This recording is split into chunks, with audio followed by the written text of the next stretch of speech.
Alright, ওকে, hello everybody, সবাই কেমন আছেন? সো আজকে আমরা যেটা করব, আজকে আমরা ক্যামব্রিজ 12 এর যে ফার্স্ট প্যাসেজটা, সেখানে ট্রু ফলস নট গিভেন এর কোশ্চেনগুলো আমরা সলভ করব। ওকে, যে ফার্স্ট প্যাসেজটা আজকে যেটা আছে আপনারা দেখতে পাচ্ছেন, এখানে লেখা আছে, হেডলাইন দেওয়া আছে কর্ক, এখানে এরকম একটা হেডলাইন দেওয়া আছে কর্ক। সো আপনি হয়তো এটা বাংলা অর্থ নাও জানতে পারেন, হ্যাঁ, বাংলা অর্থ নাও জানতে পারেন, বাট এখানে এটা আমরা প্যারাগ্রাফ বা প্যাসেজ পড়ে কিন্তু আমরা আইডিয়াটা বুঝে ফেলতে পারবো আসলে এটা কি বোঝানো হয়েছে।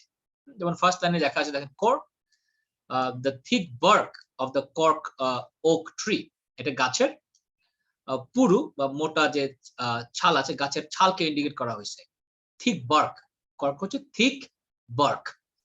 এনিওয়ে, পরীক্ষা হলে আমরা যেটা করবো, এরকম টাইটেলটা পড়ে ফেলার পরে আমরা চলে আসবো কোয়েশ্চেনে। যেমন আজকে যে কোয়েশ্চেন গুলো দেওয়া আছে, আমরা যদি কোয়েশ্চেন গুলো দেখি কি কি কোয়েশ্চেন আছে, চলুন। ফার্স্ট কোয়েশ্চেন হচ্ছে question 1 to 5, true false not given. তারপর কি কোয়েশ্চেন আছে, তারপর আর হচ্ছে 6 to 13 complete the notes below, এরকম কমপ্লিটিং নোটস, এই কোশ্চেনটা একটা আছে। অর্থাৎ দুই রকম কোশ্চেন আছে আইএলটিএস পরীক্ষাতে, এরকম একটা প্যাসেজ এবং যেখানে 13টা কোশ্চেন থাকে, এগুলো সলভ করার জন্য আপনি টাইম পাবেন হচ্ছে 20 minutes, right? So within 20 minutes you should be able to solve all the questions. Okay, right, তাহলে চলুন আজকে আমরা এখানে, যেহেতু আমাদের প্ল্যান করেছি আজকে আমরা ট্রু ফলস নট গিভেন গুলো সলভ করব। এখানে 5টা ট্রু ফলস নট গিভেন আছে, এগুলো আমরা আজকে ফার্স্ট সলভ করব। ওকে,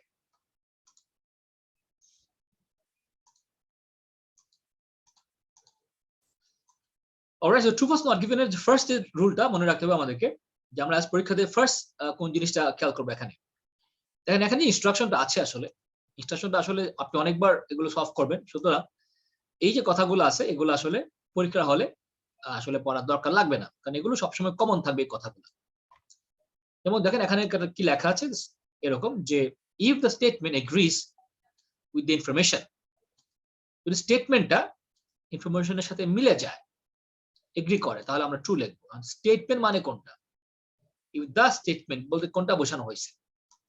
এই যে প্রশ্নগুলা, এই যে কোয়েশ্চেন গুলো আছে, কয়টা প্রশ্ন আছে এখানে, 5টা কোয়েশ্চেন আছে, এগুলো তো স্টেটমেন্ট। স্টেটমেন্ট গুলা যদি ইনফরমেশনের সাথে ম্যাচ করে, ইনফরমেশন মানে কোনটা, মানে প্যাসেজ, যদি প্যাসেজের সাথে ম্যাচ করে তাহলে আমরা আশা করবো এটাকে ট্রু। ওকে, ফলস কখন করব, ইফ দ্য স্টেটমেন্ট মানে এই যে কথাগুলো আছে, স্টেটমেন্ট গুলা কন্ট্রাডিক্টস, হ্যাঁ, বিপরীত ধর্মী হয়, তাহলে আনসার দেব হচ্ছে আমরা false. Not given if there is no information on this, যদি এই বিষয়ে কোশ্চেনগুলো সম্পর্কে কোনো কথা বলা না থাকে, ইনফরমেশন দেওয়া না থাকে প্যাসেজে, আমরা বলবো নট গিভেন, দেওয়া নাই। আর এই কথাগুলা নরমালি আজ পরীক্ষাতে একেবারে সেম থাকে নরমালি, তার মানে আজ পরীক্ষাতে ইনস্ট্রাকশন গুলো সেম থাকবে, এটা নিয়ে আপনার আলাদা করে টেনশন করার কোনো প্রয়োজন নাই। ওকে, তো আমরা পরীক্ষা যেটা করবো, এখানে মনে রাখবেন যে আমরা 2টা কোশ্চেন পড়বো, দেন আমরা প্যাসেজে যাব। So read 2 questions and then go to the passage. So let's read out 2 questions, আমরা 2টা কোশ্চেন পড়বো। ফার্স্ট কোশ্চেনটাকে আমরা ফোকাস করবো আসলে, আর সেকেন্ড কোশ্চেনটা জাস্ট আমরা মাথায় নিয়ে যাব। ওকে, ফার্স্ট কোশ্চেন দেখেন লেখা আছে, the cork oak has the thickest bark of any tree. এই যে গাছগুলো আছে, ওক গাছগুলো আছে, কর্ক ওক গাছগুলো আছে, এগুলো হচ্ছে যে ছালগুলো আছে সবচেয়ে thickest bark of any living tree, সবচেয়ে মোটা ছাল এদের, সবচেয়ে thickest bark কথা আপনি কি করবেন, এখানে ফোকাস করবেন, সবচেয়ে thickest কি আছে, বার্ক আছে, of any living tree, যে কোনো জীবন্ত গাছের মধ্যে সবচেয়ে thickest bark হচ্ছে এই গাছগুলোর, সবচেয়ে পুরু, সবচেয়ে মোটা বার্ক হচ্ছে এই গাছগুলোর। থিকেস্ট বলা হচ্ছে, আপনাকে ফোকাস করবেন সবচেয়ে থিকেস্ট কিনা। হ্যাঁ, আমরা প্যাসেজে দেখবো এটার বার্কগুলোর থিকনেসটা কি রকম, সবচেয়ে থিক কিনা। আপনি নেক্সট কোশ্চেন দেখেন, বলতেছে যে scientists have developed a synthetic cork, বিজ্ঞানীরা বানাইছে, সিনথেটিক মানে কৃত্রিম একটা কর্ক বানাইছে, with the same cellular structure as the natural cork. প্রাকৃতিক কর্কগুলোর মতো সেম সেলুলার স্ট্রাকচার। আপনি খেয়াল করেন এখানে একটা জিনিস, যে এখানে বলা হচ্ছে কি same structure as natural cork, একই স্ট্রাকচারের তারা একটা কর্ক বানাইছে, সায়েন্টিস্টরা কর্ক বানাইছে। এই সিনথেটিক কর্ক কথাটা মার্ক করে এরকম। আর এখানে যেহেতু এই থিকনেস নিয়ে আলোচনা হচ্ছে, যদি প্যাসেজে যেয়ে দেখি আমরা যে হ্যাঁ এখানে থিকনেস এটাই থিকেস্ট বার্ক, যদি আমরা যে দেখি যে কর্ক ওকের বার্কগুলো থিকেস্ট সবচেয়ে পুরু, এটা যদি প্যাসেজ বলে তাহলে আমরা আশা দিব ট্রু। আর যদি প্যাসেজ বলে এটা থিকেস্ট না, সবচেয়ে থিকেস্ট না, তাহলে আমরা দিব ফলস। আর যদি ওখানে যে দেখি এটা কতটা থিকেস্ট, সবচেয়ে থিক বা কম থেকে এরকম আলোচনা যদি না থাকে, আমরা বলবো নট গিভেন, রাইট? তো চলুন আমরা প্যাসেজে যাই, যে জিনিসটাকে আমরা সলভ করার ট্রাই করি। Okay, so let's go back to the passage. প্যাসেজে চলে আসি আমরা, শুরু থেকে আমরা প্যাসেজটা দেখা পড়া শুরু করব প্রথম থেকে। ওকে, এগুলো আমাদের প্যাসেজটা। এখন আমরা কোন বিষয়টা সার্চ করছি এখানে, সেটা হচ্ছে থিকনেসটা সার্চ করছি, যে বার্কগুলার থিক কিরকম। হ্যাঁ, যদি সবচেয়ে থিক থাকে তাহলে আমরা অ্যান্সার দিব ট্রু, আর যদি সবচেয়ে ঠিক না হয়, কম বেশি হয়, তাহলে আমরা দিব ফলস, এরকম। আর যদি দেখবো যে থিকেস্ট কিনা বা আমরা কোনো সিদ্ধান্তে আসতে পারছি না, নট গিভেন দিব। ওকে, কোশ্চেন কি বলতেছে, প্যাসেজটা কি বলছে, কর্ক কমা দিস হাইফেন দিয়ে ব্যাখ্যা দিচ্ছে, the thick bark of cork oak tree, এই গাছটার একটা অদ্ভুত, এই গাছের একটা পুরু বা মোটা বার্ক হচ্ছে এটা, ঠিক কথাটা আছে, থিক বার্ক। বার্ক কথাটা বাংলা অর্থ হচ্ছে ছাল, গাছের ছাল যেটা বলে, গাছের ছাল ঠিক। এই যে ছালগুলো সেগুলো ঠিক, হ্যাঁ ঠিক। এটা কি সবচেয়ে ঠিক নাকি কম বেশি, এ নিয়ে কোনো আলোচনা করছে না। বলছে the cork is a remarkable material, এটা এই ম্যাটেরিয়ালটা খুবই লক্ষণীয়, উল্লেখযোগ্য একটা material, remarkable material. It is tough, এটা শক্ত, এটা ইলাস্টিক, এটা নমনীয়, বয়া, এটা বেশি থাকে, and fire resistant, suitable for wide range of purposes, বিভিন্ন কাজের জন্য এটা উপযুক্ত। ইট হ্যাজ বিন ইউজড, এটা ইউজ করা হয়েছে ফর মিলেনিয়া, হ্যাঁ হাজার বছর ধরে এটা ইউজ হয়ে আসতেছে। The ancient Egyptian sealed their sarcophagi with cork, while the ancient Greeks and Romans used it for anything from beehives and sandal. অনেক কথাবার্তা বলা আছে।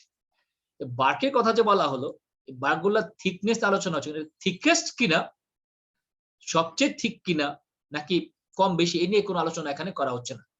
শুধু বলছে যে ঠিক, সবচেয়ে ঠিক নাকি এর চেয়ে বেশি ঠিক আর অন্য কোনো গাছের ছাল আছে, এই নিয়ে কোনো আলোচনা এখানে করা হয়নি, রাইট? এই নিয়ে কোনো আলোচনা করা হয়নি। আপনি যদি ফার্দার একটু পড়েন, নেক্সট যদি আমরা দেখি একটু, এখানে কি বলছে,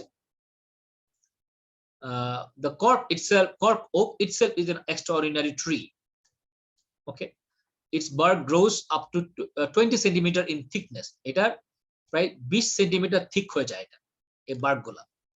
ওকে, insulating the tree like a coat wrapped around the trunk and branches, and keeping the inside at a constant 20 degrees Celsius all year round. Right? এরকম বলা হচ্ছে। দেখেন, কিন্তু এটা থিকনেস হচ্ছে 20 সেন্টিমিটার, এই যে থিকনেস কথাটা খেয়াল করেন, থিকনেস 20 সেন্টিমিটার, কিন্তু আমার কোশ্চেনে বলা হয়েছিল এটা সবচেয়ে থিক, এটা সবচেয়ে থিক, থিকেস্ট। আমি দেখছি এটা সবচেয়ে থিক কিনা, বা সবচেয়ে থিকেস্ট কোনটা, সবচেয়ে থিকেস্ট নিয়ে কোনো আলোচনা আছে কিনা, সবচেয়ে থিকেস্ট বার্ক কোনটা, এরকম কোনো আলোচনা এখানে করা হয়নি। সবচেয়ে ঠিক কোনটা বা এটার অবস্থান কত, এটা কোনো আলোচনা করা হচ্ছে না এখানে। তাহলে কোশ্চেনে ব্যাক করি আমরা, কোশ্চেনে ব্যাক করে এই যে কোশ্চেনটা আছে 1 নাম্বারটা, যে কর্ক ওক, এটা নিয়ে আলোচনা আছে মেসেজে, এটা থিকেস্ট কিনা, যে কোনো জীবন্ত গাছের মধ্যে এইটা এগুলা থিকেস্ট কিনা, এই নিয়ে কোনো আলোচনা আমরা পাচ্ছি না, কোনো ডিসকাশন নাই। তাহলে এখানে আমরা আনসারটা দিব নো ডিসকাশন, এই বিষয়ে থিকেস্ট কিনা এটা, এই নিয়ে কোনো আলোচনা নাই, আমরা আনসার দিব নট গিভেন। রাইট, খেয়াল করেন আমরা দুইটা কোশ্চেন পড়ে যাচ্ছিলাম। ফার্স্ট কোশ্চেনটা হচ্ছে, ফার্স্ট 1 নাম্বার কোশ্চেন পড়েছিলাম, তারপর 2 নাম্বারটা। 3 নাম্বার কোশ্চেনটা বলা ছিল সায়েন্টিস্ট হ্যাভ ডেভেলপ, সায়েন্টিস্টরা বানাইছে আ সিনথেটিক কর্ক, একটা কৃত্রিম কর্ক বানাইছে তারা, with the same cellular structure as the natural cork, same স্ট্রাকচারের কর্ক বানাইছে, ন্যাচারাল কর্কের মতো সেম সেলুলার স্ট্রাকচার। এই কোশ্চেনটা যদি আপনি খেয়াল করেন, এখানে মূল জায়গাটা হচ্ছে এখানে, যে same cellular structure. Cellular structure, এই যে কোষের যে স্ট্রাকচার গুলা, এই কৃত্রিম যেটা বানাইছে তারা সেটা স্ট্রাকচারটা সেম, কার সেম? ন্যাচারাল কর্কের মতো সেম স্ট্রাকচার, তার সেম সেলুলার স্ট্রাকচারের মতো সেম সেলুলার স্ট্রাকচার দিয়ে তারা একটা কৃত্রিম কর্ক বানাইছে। ওকে, তো 2 নম্বর কোশ্চেনটা যখন আপনি দেখছেন, আপনি 3 নম্বরটা একবার করে পড়ে যাবেন এরকম যে ইন্ডিভিজুয়াল কর্ক ওক ট্রিজ, আলাদা ইন্ডিভিজুয়াল গাছগুলা must be left for 25 years, এটা 25 বছর রেখে দিতে হয়, 25 বছর রেখে ফেলে রাখতে হবে between the first and second harvest. সহজ বাংলা করলে হবে একবার ফসল তোলার পরে 25 বছর পরে আবার ফসল তুলতে হবে এরকম। এখানে একটা কথাটা খেয়াল করেন, মাস্ট বি, অবশ্যই 25 বছর ফেলে রাখতে হবে একবার ফসল তোলার পরে, অবশ্যই এই কথাটা ফোকাস করব। ওকে ফাইন, আমাদের ফার্স্ট এই সেকেন্ড কোশ্চেনটা ছিল যে তারা সেম সেলুলার স্ট্রাকচার দিয়ে একটা তারা প্রাকৃতিক কৃত্রিম কর্ক বানাইছে। যদি আমরা যে দেখি প্যাসেজে সেম, হ্যাঁ আমরা যদি ওখানে প্যাসেজে দেখি সেম, আনসার বলবো ট্রু। আর যদি দেখি না সেম বানাতে পারে নাই তাহলে ফলস। আর যদি এই নিয়ে আলোচনা কোনো না থাকে আমরা দেব নট গিভেন। ওকে, চলুন আমরা প্যাসেজে চলে আসি। এখন একটা বিষয় মনে রাখতে হবে যে এই ধরনের কোশ্চেনগুলো কিন্তু আজ পরীক্ষাতে সিকোয়েন্স মেনে চলে। এই অর্থ হচ্ছে লাস্ট টাইম আপনি যেখানে আনসার পেয়েছেন তারপর থেকে আপনি সার্চ করা শুরু করবেন। লাস্ট টাইম আমরা এখানে আনসার পেয়েছিলাম, এখানে আনসার পেয়েছিলাম। যদি সিকোয়েন্স মেনে চলে তাহলে এরপরে আমরা সার্চ করব যে এরকম সেলুলার স্ট্রাকচার নিয়ে কোনো আলোচনা আছে কিনা। কি বলছে খেয়াল করেন, developed most probably as a defense against forest fires, the bark of cork oak এর যে ছালগুলো আছে has a particular cellular structure। এই যে সেলুলার স্ট্রাকচার নিয়ে কিন্তু এখানে আলোচনাটা আছে। ওকে, এখন আমরা দেখব যে প্রশ্ন বলা হয়েছিল যে কৃত্রিম একটা কর্ক বানাইছে তারা, কৃত্রিম কর্কের যে স্ট্রাকচার আর প্রাকৃতিক কর্কের স্ট্রাকচার সেম। এনিওয়ে এই কর্ক এর বার্গগুলো একটা সেলুলার স্ট্রাকচার আছে, কি সেটা? উইথ অ্যাবাউট 40 মিলিয়ন সেলস, প্রায় 40 মিলিয়ন সেল থাকে পার কিউবিক সেন্টিমিটার, প্রতি ঘন সেন্টিমিটারে 40 মিলিয়ন সেল থাকে। তারপর বলতেছে যেটা টেকনোলজি হ্যাজ নেভার সাকসিডেড, যেটা টেকনোলজি বা বিজ্ঞান প্রযুক্তি যেটা কখনোই সফল হতে পারেনি ইন রেপ্লিকেটিং, অনুকরণ করতে। টেকনোলজি কখনো এটা অনুকরণ করতে পারেনি। কোনটা অনুকরণ করতে পারেনি? ওই যে কর্ক ওকের যে সেলুলার স্ট্রাকচারটা, এটা অনুকরণ করতে পারেনি, এটাকে কপি করতে পারেনি। রেপ্লিকেট মানে কপি করা, কপি করতে পারেনি। অর্থাৎ টেকনোলজি কখনোই, এখানে একটা গুরুত্বপূর্ণ ওয়ার্ড আছে নেভার, কখনোই পারে নাই, টেকনোলজি পারেনি, হ্যাঁ এই কর্ক ওকের হ্যাঁ সেলুলার স্ট্রাকচারটাকে কপি করতে। টেকনোলজি কখনোই পারেনি, নেভার, পারেনি, টেকনোলজি পারে নাই এটা করতে, টেকনোলজি এটা পারেনি। এখন দেখেন আমার প্রশ্ন কি বলেছে, কোশ্চেন নাম্বার বলছে, কোশ্চেন 2 আছে আমরা, কোশ্চেন বলতেছে সায়েন্টিস্ট হ্যাভ ডেভেলপ, সায়েন্টিস্টরা বানাইতে পেরেছে কৃত্রিম cork with the same cellular structure as natural cork, natural কর্কের মতো স্ট্রাকচার তারা বানাইতে পারছে। সহজ কথা হবে ন্যাচারাল কর্কের মতো সেম স্ট্রাকচার বিজ্ঞানীরা বানাইতে পারছে, বিজ্ঞানীরা বানাইতে পেরেছে। যদি আমি সহজ করে চিন্তা করি, ন্যাচারাল কর্কের মতো সেম সেলুলার স্ট্রাকচার বিজ্ঞানীরা বানাইতে পেরেছে। আপনার প্রশ্ন বলছে কি এই কথা, প্যাসেজ বলতেছে টেকনোলজি কখনো এটা পারেনি, নেভার সাকসিডেড, কখনোই সফল হয়নি এটা করতে। অর্থাৎ সেম সেলুলার স্ট্রাকচার বানাইতে পারে নাই। প্রশ্ন বলছে বানাইতে পেরেছে, প্যাসেজ বলছে বানাইতে পারেনি। তাহলে এই প্রশ্নের কথাটা প্যাসেজের কথা ওটা পুরোপুরি কন্ট্রাডিক্ট করতেছে, বিপরীত হয়ে যাচ্ছে। তাহলে এটাকে আনসার কি দিব আমরা? Right answer should be false. আমরা আগেরটা ছিল not given, not given. Alright, এবার আমরা নেক্সট কোশ্চেনে যাব, কোশ্চেন নাম্বার 3। চলুন কোশ্চেন নাম্বার 3 আমরা দেখি, চলে আসি। কোশ্চেন 3 কি বলছে খেয়াল করেন। কোশ্চেন 3 আমরা আগে দেখে আসছিলাম। হ্যাঁ, বলতেছে ইন্ডিভিজুয়াল কর্ক ওক ট্রিজ, প্রত্যেকটা গাছ, প্রত্যেকটা কর্ক ওক গাছগুলা must be left for 25 years. এখানে গুরুত্বপূর্ণ কথা, must be left for 25 years, 25 বছরের জন্য এগুলোকে কি করতে হবে, ফেলে রাখতে হবে। 25 বছর, অবশ্যই 25 বছর এগুলোকে ফেলে রাখতে হবে, অবশ্যই মাস্ট, কথাটা খেয়াল, অবশ্যই রাখতে হবে, অবশ্যই রাখতে হবে।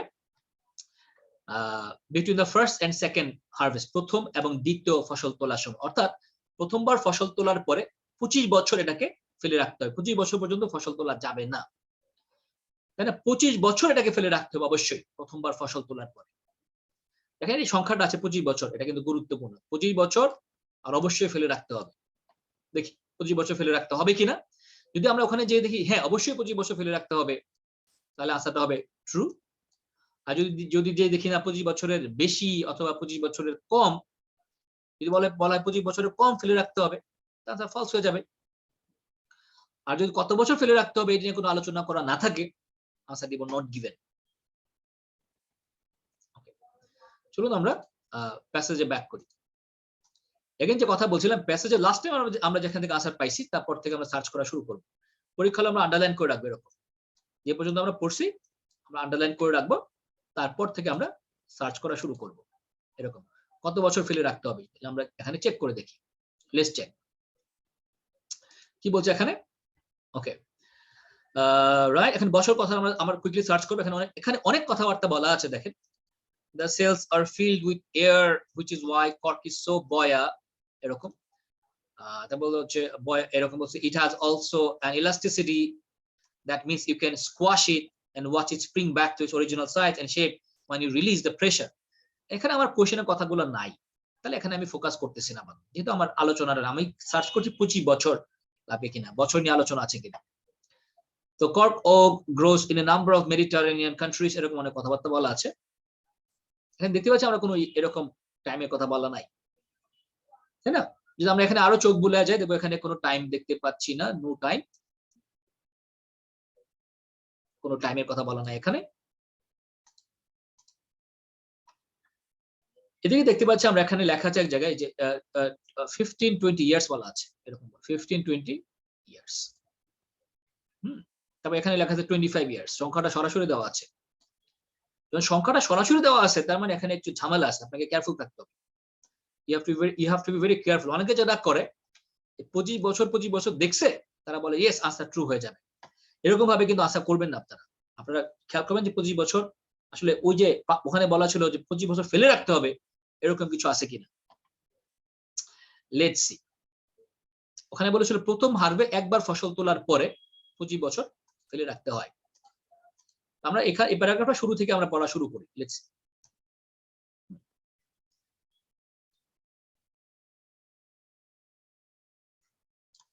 কি বলছে দেখেন। মোস্ট কর্ক ফরেস্ট, বেশিরভাগ কর্ক ফরেস্ট গুলা, বনগুলা আর ফ্যামিলি ওন্ড, ঠিক আছে, এগুলো পরিবার পারিবারিক মালিকানায় আছে এগুলো, মানে এগুলো আমার এখন এই লাইনগুলো গুরুত্বপূর্ণ না।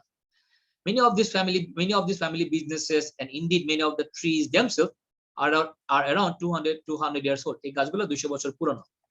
তো এখানে আমার cork production is above all an exercise in patience. Okay, from the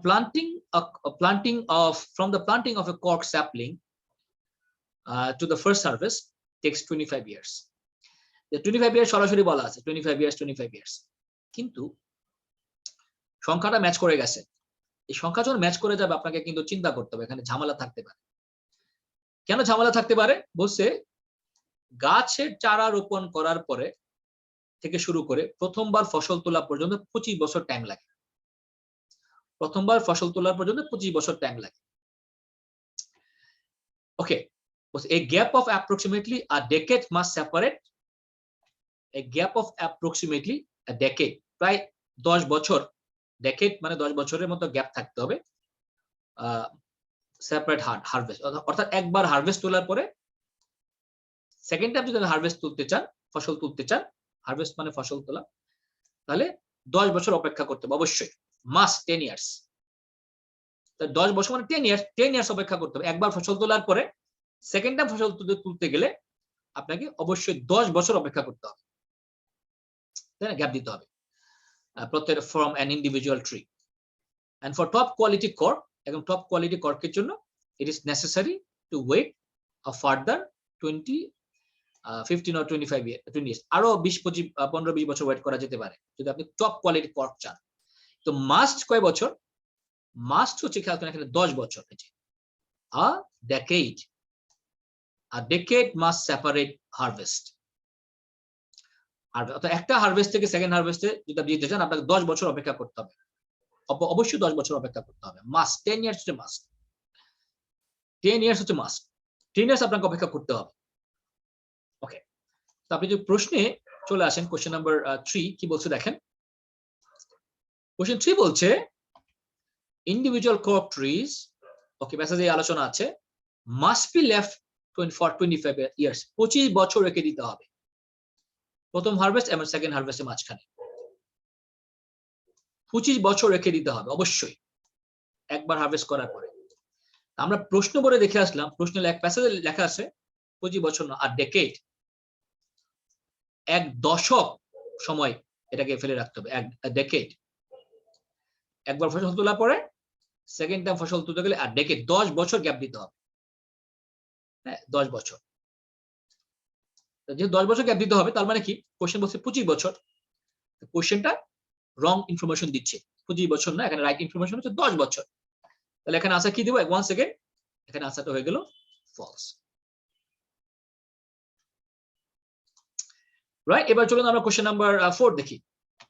question 4 কি বলছে দেখেন। কোশ্চেন 4 বলছে কর্ক বার্ক, কর্ক গাছে যে ছালগুলো আছে, ছাল শুড বি স্ট্রিপড, ছালগুলো তুলতে হবে ইন ড্রাই অ্যাটমসফিয়ারিক কন্ডিশন, শুষ্ক আবহাওয়াতে। আপনি এখানে মূল কথাটা খেয়াল করেন, এগুলোকে তুলতে হবে, ছালগুলো তুলতে হবে কখন? ইন ড্রাই অ্যাটমসফিয়ারিক কন্ডিশন, শুকনো শুষ্ক হ্যাঁ আবহাওয়াতে তুলতে হবে। সহজ বাংলা বললাম, শুষ্ক আবহাওয়াতে, ড্রাই অবস্থানে তুলতে হবে। ড্রাই, আমরা যে দেখবো ড্রাই কিনা, যদি ওখানে যে দেখি ড্রাই পরিবেশে তুলতে অবস্থা, মানে ড্রাই আবহাওয়ায় তুলতে হবে, তাহলে ইয়েস বা ট্রু। যদি ওখানে যে দেখি ড্রাই না হয়, যদি বলে রেইনি বা এরকম কোল্ড বা রেইনি বলে, তাহলে এটা ফলস। আর যদি দেখি কোন অ্যাটমসফিয়ারে তুলতে হবে লেখা না থাকে, তাহলে নট গিভেন। চলুন আমরা প্যাসেজ যে দেখি কি লেখা আছে। Right, let's come back to the passage. Passage কি বলে? তো अगेन লাস্ট যেখানে আশা করেছি আমরা, তারপর থেকে যদি আমরা সার্চ করি কি হবে। তো লাস্ট যেখানে আশা করেছিলাম এটা আমরা মার্ক করে রাখি। লাস্ট আশা করেছিলাম আমরা এক পর্যন্ত পড়ছিলাম আমরা, লাস্ট এই পর্যন্ত আমাদের পড়া আছে। আমরা বলছে দেখেন, you even have to wait, আপনাকে অপেক্ষা করতে হবে, for the right kind of summer's day, আপনার সামারের ডে জন্য অপেক্ষা করতে হবে। অর্থাৎ সামার ডে, সামার্স ডে, গ্রীষ্মকালের দিনের জন্য ওয়েট করতে হবে আপনাকে, টু হারভেস্ট কর্ক, এই ছালগুলো তোলার জন্য। হ্যাঁ, গ্রীষ্মকালে, আপনার গ্রীষ্মকালের একটা দিনে আপনাকে তুলতে হবে, right kind of summer's day. কেন? পরে লেখা আছে if the bark is strip, যদি আপনি ছালটা তোলেন অন এ ডে, এরকম একটা দিনে, when it is too cold, যদি খুব ঠান্ডা অথবা যখন এয়ারটা ড্যাম থাকে, the tree will be damaged। অর্থাৎ সামার ডেতে এটা তুলতে হবে, গ্রীষ্মকালে এটা তুলতে হবে, সামার ডেতে তুলতে হবে। তাহলে আমার কোয়েশ্চেন কি বলে? কোয়েশ্চেন বলছে cork should be striped, okay passage আলোচনা আছে কখন? In dry atmospheric condition. Dry atmospheric condition মানে কি? ওই যে সামার্স ডে, গ্রীষ্মকালের দিন, এটা সামার মানে তো ড্রাই, তাই না? গ্রীষ্মকালে তো ড্রাই থাকে, তখন এটা করতে হবে। তাহলে আশাটা কি দিব আমরা? আশাটা হয়ে গেল ট্রু। অবশ্যই ট্রু হলো অনেকক্ষণ পরে, ট্রু হলো, ট্রু। লাস্ট কোশ্চেন আজকে, লাস্ট কোশ্চেনটা হচ্ছে এটা, okay. The only way to remove the bark, বার্কটাকে সরানোর বা তুলে আনার একমাত্র ওয়ে হলো ইজ বাই হ্যান্ড, হাতে তুলতে হবে, হাতে ছালগুলা তুলতে হবে। এটা হচ্ছে একমাত্র, ওনলি ওয়ে। ওনলি ওয়ে কথাটা গুরুত্বপূর্ণ, একমাত্র হাতে তুলতে হবে। হাতে তোলা মানে হচ্ছে আপনি অন্য কোনো টেকনোলজি ইউজ করতে পারবেন না, এরকম বলা হচ্ছে আসলে। You have to use your hand, হাতে তোলা ছাড়া আর কোনো ওয়ে নাই এই ছালগুলো তোলার জন্য। আমরা প্যাসেজে চলে আসি। লাস্ট যেখানে অ্যান্সার করেছিলাম তারপরে আমরা সার্চ করা শুরু করব, ওকে। চলুন তারপরে সার্চ করা শুরু করি কি লেখা আছে মেসেজে। মেসেজটা বলছে এরকম যে দ্য কর্ক হারভেস্টিং, ওকে, এই ছালগুলো তোলা is a very specialised profession, এটা স্পেশালাইজড কাজ। নো মেকানিক্যাল মিনস কোন যান্ত্রিক উপায় অফ স্ট্রিপিং কর্ক বার্গ গুলো তোলার কোন যান্ত্রিক উপায় হ্যাজ বিন ইনভেন্টেড, মানে কোন যান্ত্রিক উপায় ইনভেন্ট করা হয় নাই। No mechanical means has been invented, কোন যান্ত্রিক উপায় এখানে নাই, তাই না? তাহলে এই বার্গ গুলা স্ট্রিপ করার তোলার জন্য কোনো মেকানিক্যাল পদ্ধতি নাই, কোনো যান্ত্রিক পদ্ধতি নাই। নো মেকানিক্যাল মিনস কোনো যান্ত্রিক পদ্ধতি নাই, কোনো যন্ত্র ইউজ করা নাই, কোনো যন্ত্র নাই, তাই না? কোনো মেশিন নাই। এরকম যদি কোনো মেশিন না থাকে তাহলে কি বলতে হবে? সো এই কারণে, সুতরাং দ্য জব ইজ ডান, কাজটা করা হয় by teams of highly skill worker এটা করে, তাই না? এরকম। তার মানে কি এখানে কোনো যন্ত্র ইউজ করা যাচ্ছে না, কোনো যন্ত্র ইউজ করা কোনো পদ্ধতি নাই। কোনো যন্ত্র, যদি যন্ত্র ইউজ করতে না পারেন তাহলে আপনাকে কি করতে হবে? কাজটা আপনার হাতে করতে হবে, তাই না? যন্ত্র না থাকে আপনাকে কাজটা হাতে করতে হবে। তোমার প্রশ্ন কি বলছে? যেহেতু কোনো নো মেকানিক্যাল মিনস, তার মানে কোনো যন্ত্র তো আপনি ইউজ করতে পারবেন না। কোন যন্ত্র যদি না করতে পারে তাহলে দি অনলি ওয়ে, একমাত্র ওয়ে হলো কোনটা? রিমুভ দ্য বার্ক, এই ছালগুলো তোলার একমাত্র ওয়ে হলো, গাছ থেকে একমাত্র ওয়ে হলো বাই হ্যান্ড। যেহেতু কোনো মেকানিক্যাল মিনস নাই তাহলে আপনাকে হাতে কাজটা করতে হবে। তাহলে আনসারটা হয়ে যাবে আনসার ইজ ট্রু।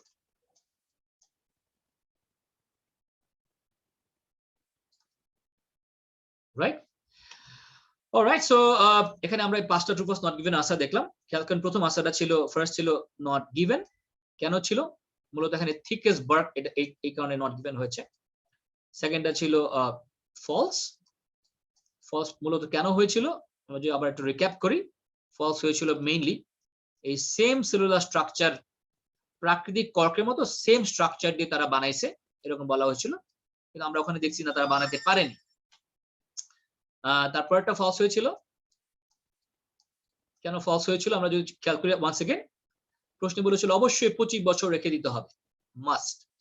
প্যাসেজে দেখে আসছিলাম আমরা এটা 10 বছর রাখতে হবে, 25 বছর না, তার মানে কোশ্চেনটা ভুল।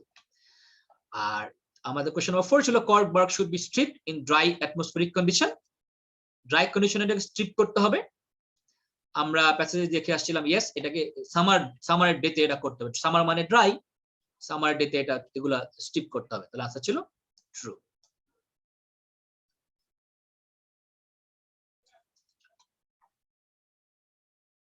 All right, so that's it. Thank you so much for watching this video.